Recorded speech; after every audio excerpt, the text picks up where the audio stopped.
Valid ba ang mga kasal na binasbasan ni dating Bamban Tarlac Mayor Alice Go? Yan naman ang tanong ng isang kongresista sa patuloy na pagtatalo kung Chinese o Pilipino nga ba si Go. Yan naman ang pampagising na balita ni Marian Enriquez.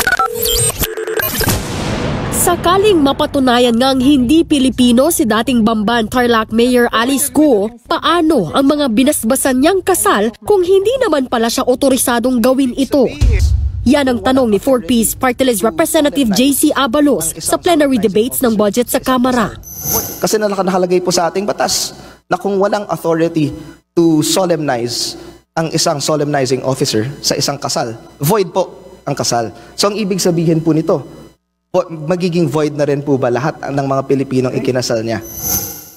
Sa ngayon, may nakabinbing co-warranto petition ng Office of the Solicitor General sa Manila RTC na gustong ipawalang bisa ang pagkapanalo niya bilang mayor ng Bamban Tarlac noong 2022. May misrepresentation case din si Go sa COMELEC na ang focus naman ay ang kanyang pagkabigong ma-meet ang qualification sa pagtakbo bilang alkalde noong 2022. Sa gitna ng mga gumugulong na kaso at mga tanong sa pagkatao ni Go, hirit ngayon ni Congresswoman Stella Kimbo na sponsor ng budget ng PSA.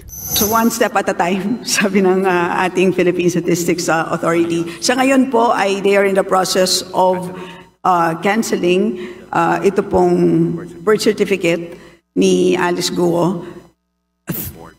As soon as that is approved by the court, ay babalikan po lahat po ng marriages solemnized by Alice Go. Nasa records naman po lahat yun.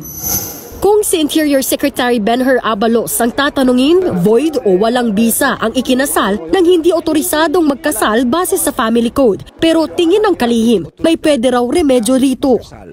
So kung ikaw ay good faith, naniwala ka na si Alice Go ay talagang may otoridad na magkasal. And ako naman, I guess karamihan sa kanila ay ganun ang tingin dahil mayor nga naman siya.